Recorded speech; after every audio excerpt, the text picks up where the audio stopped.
Hello, welcome to another EagleSix test video. We're going to be demonstrating this Tokyo Marine SGR12, which I've attached a box mag to it. This is a custom build for a customer. This is obviously our stress testing video, but we'd like to talk about it a little bit about what we've actually done for the customer and for you guys, the internet. So yeah, obviously it's from their automatic electric shotgun series, so it's an electric shotgun, and we've done the level 3 build, which is our power spring in there. So it's the M95 AES power spring which is installed on this one. It's the 3 times 275mm type ball barrels, the 6.03s, and we combine them with the Prometheus Purple hop rubbers, and also the 3D printed hop arms which we do. So the flat ones just for the 2 outside ones, just to take away the outside bias that's naturally applied from the original TM hop arms.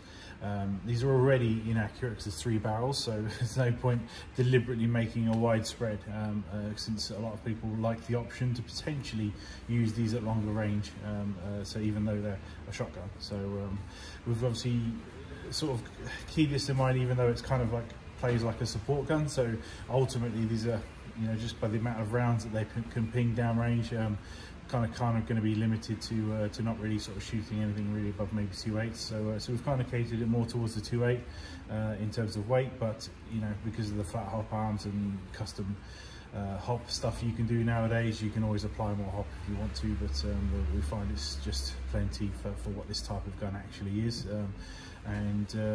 We've so when you put the big 95 spring in there, sometimes you can put a lot of strain and stress on the actual gun, so it has to work quite hard. The original MOSFETs that were in there, they used to have a bit of an issue where they would, once they reach 8 volts, they would actually turn off, so the gun, because they would detect the original nickel metal hydride ones.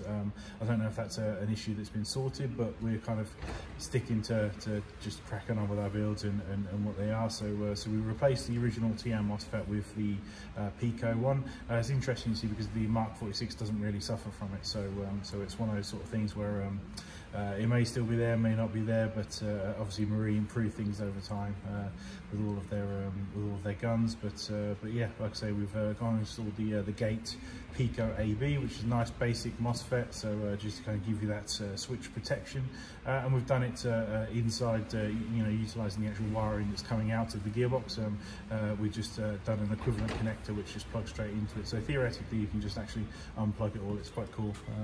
So yeah, so all that wiring is sort of rewired. We've done the Nuprol High torque motor. Obviously again we're running, I mean, it's wish I had an example to show you, but the size of these springs in comparison to a normal AEG spring is probably 3 times the thickness and twice the length, so that they're an absolutely monstrous spring that's being powered inside these, so which is why it's that sort of laboured shot when it fires. It's like dum dum dum dum, but because it's 3 rounds, 3 barrels, it's obviously, you know, 10 rounds per second equates to effectively 30 rounds a second. So so it is quite a high rate of fire gun, even though it's not a high rate of fire gun, if you know what I mean. So and then what we've done is so that's effectively the upgrades. So like I said, chronos around about 245, 240, sorry, 340, and wow, what was the FPS we did on a 285 on 0.28, you know, so that's under the limit, but still high up there, you know, which is really great.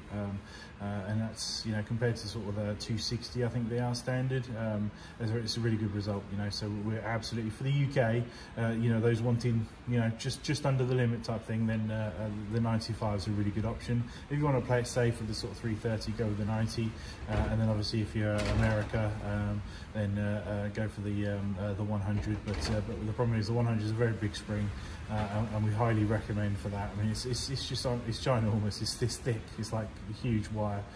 So if you're going to go on for that, so, you know, definitely do the motor, definitely do the MOSFET upgrade, and you may need to consider, you know, going 11 volt, but then you know, if you want that kind of trigger response that people are used to nowadays, you know. But yeah, obviously, you know, do that at your own risk. Bearing in mind, we had a BB jam on this, which has set this build back, and we had to. It actually broke the. I suppose the best way to describe it would be the piston head part of it, which actually joins the heads to the actual piston itself, and then we've had to replace that, and yeah, it was hard. It's hard finding a piston set for this, I can tell you that. So I say it took us about a month and a half to source one. So yeah, not quick even for us, and that was this has turned into a bit of a white whale. So but hopefully today we'll get you some tests done on it, and yeah, we've also done the modification to the actual box mag itself, so which is you can see there. See, so all we've done is just on the inside of it, we've just removed the actual switch, and then we've just put in an actual pressure plate switch in there, so which is unscrewable. So there's a switch here which that doesn't do anything. So, but it's just part of the switch assembly that's I've installed. But yeah, basically, if you just want to remove it, you can uninstall this. But like for transport and stuff like that. But effectively now, the only way to actually activate this is by pressing this button here. So, but now you can install it onto the rail, which means you're effectively, in order to charge it, hands-free. So, which is quite a popular request from people, because you do rinse through the rounds through this pretty damn quick. So, we had a crack at sound activated, but we did not get on well with it. So, we'll leave that to some fancy design engineer to figure out. So, so yeah, so we'll get some testing done downrange.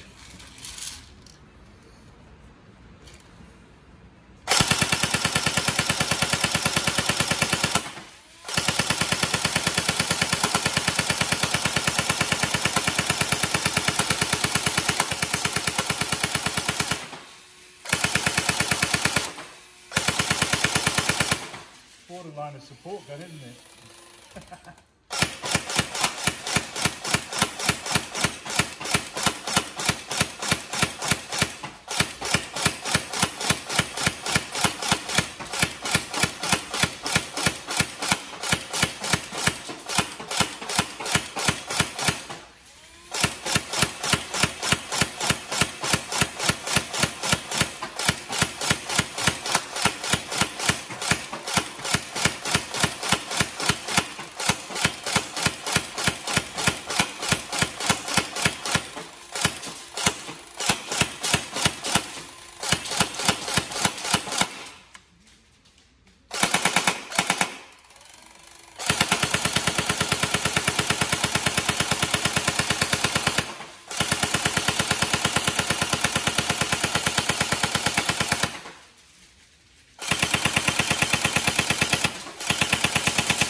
Good enough test?